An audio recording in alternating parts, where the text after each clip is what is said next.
So I don't want all those nutrients that I just put in the bales to get washed away.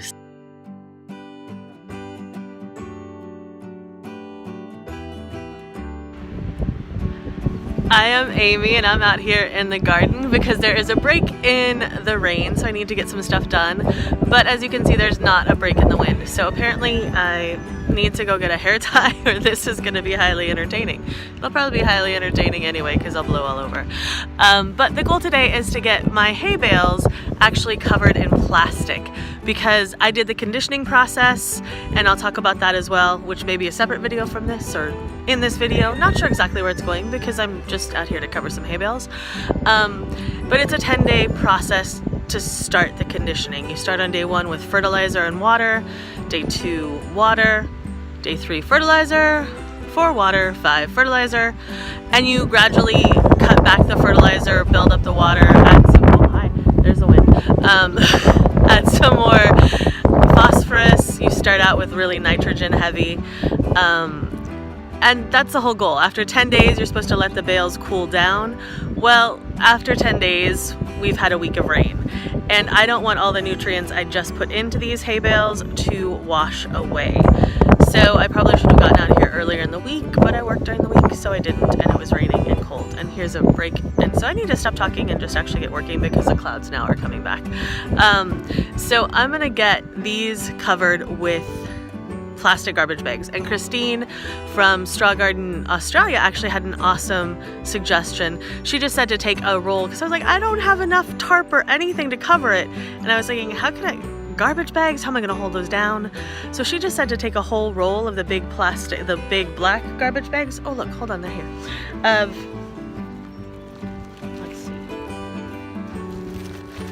Let's see, these things.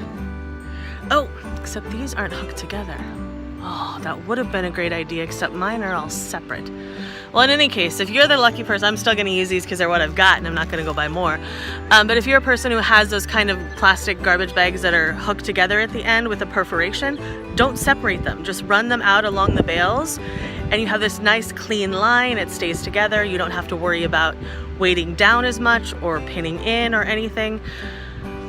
Apparently my bags are too highfalutin for that, so I am going to have to do more work. I thought this was going to be easy and quick, but it's going to take me a little longer. So I don't have time to go get a hair tie because there's a raindrop. I'm just going to get started putting these out. Hold on, let me put you in the pea stand so that maybe you don't blow over in this wind.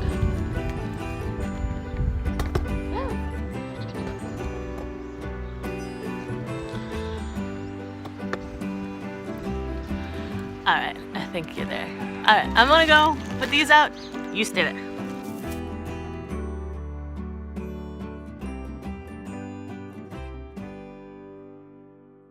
Yeah, that'll work. It's just gonna take me more time than I thought. So I may get rained out and have to come back and finish this. And it's windy, so I hope you don't blow over. Stay safe. Be careful in there, YouTube. Don't get all messed up. I'll talk to you more about the hay bale process and be more specific with it and give you like the little videos of the updates as I went along. But today I just thought I'd bring out here while I try and save the hay bales and keep myself from blowing away in the process.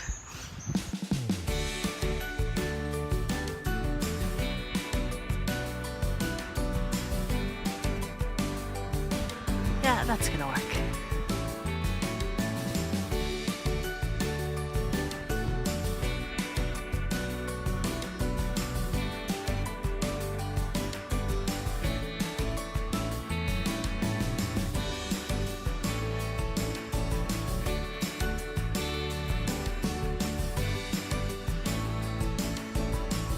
So what I could do really is split the bags open and lay them out so I don't have to use as many, but I don't want to do that because I want to be able to use these garbage bags after they're done. I mean, they'll get wet, but they'll dry out.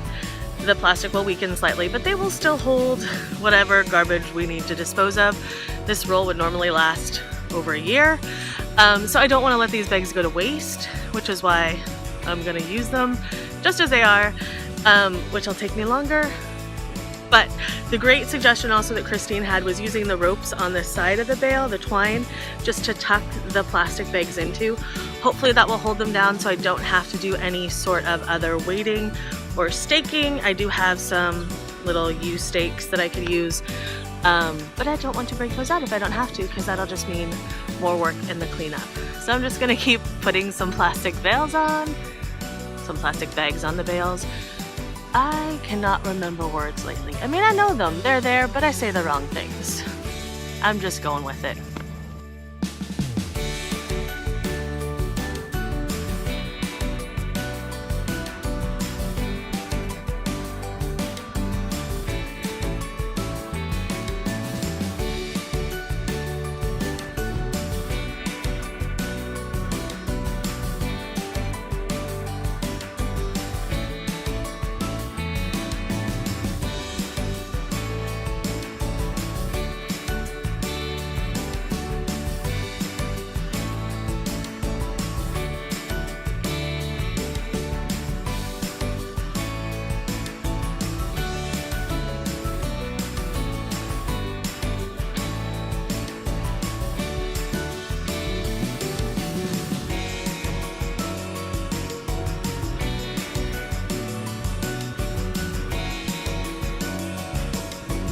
I started out with the bags a long ways because I figured I'd use less bags that way. But of course, that's not working as well because they don't tuck over the sides as tightly as they could. So I switched to the other way. And that is obviously going to take way more bags, but they tuck in nice and tightly. The first bag that I did has already blown out twice because I was trying it the long way. And I thought, I'll just leave it there. It should totally work. But obviously I'm having to fix some more. So going back to the long way, going across the bale as opposed to on the long side of the bale.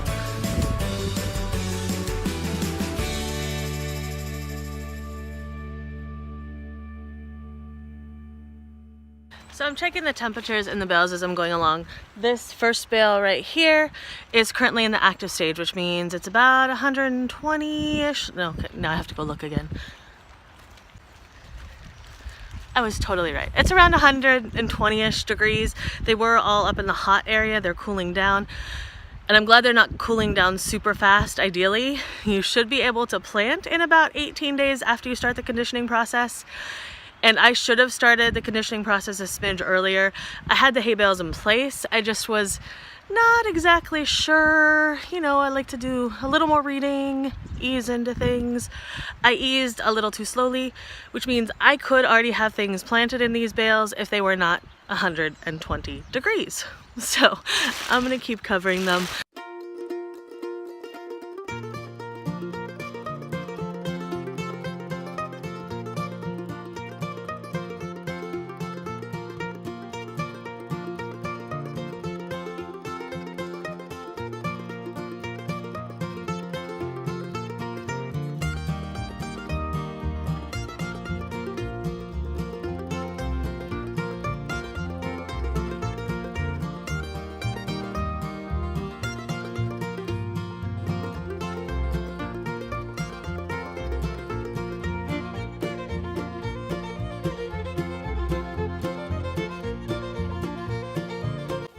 Watch, everything's all covered, and the forecast suddenly turns to no rain for the next 6 months.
As you can see, the shower caps on the hay bale end of the garden held up pretty well last night, despite the fact that we had so much rain that I actually had to go put on my boots to make it to the garden, which has never happened as long as I've lived here. The fields do tend to get a little marshy around, but this area of the garden is usually super dry. Well, as dry as it can be when there's been over a week of rain and 2 more weeks to come, maybe 3. In any case, I just wanted to let you see how the bales are looking. I did have to tuck in a couple of the garbage bags that didn't stay in place due to the wind last night, but only a few is not bad considering that I didn't exactly have the bag size I needed. Sorry, I'm a little distracted by the weed whacker, but it's spring and despite the rain, things have to get done. So we're still out here working in the rain, and I have my umbrella so that my phone does not get drenched. It's time for me to put it away and get back to work. Thank you so much for just checking in here on how things are going on Hummingbird Hill. I hope everything in your garden is mostly dry, or at least drier than this. Some of you I know are still melting as far as the snow goes, so you're probably looking at the rain and saying, I wish we had some of that. But I know in the summer, when the time comes and we've been sitting in 2 months of 95+ degree weather, I will be looking back on this month and saying, where's the rain? Isn't that how it always goes in the garden?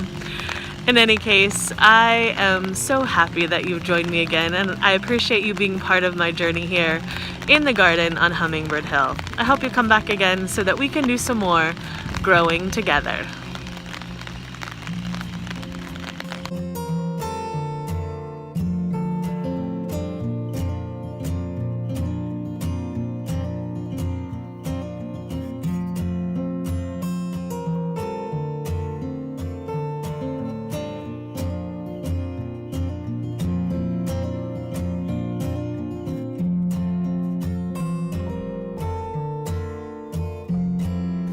This rainbow is gorgeous. I cannot even with the weather today. It's been kind of a crappy week, but this weather, I mean, first the low-lying rainbow, and now the full double rainbow with the amazing tree lit by the sun against the dark sky. What is up with spring? Why does it insist on being so amazing?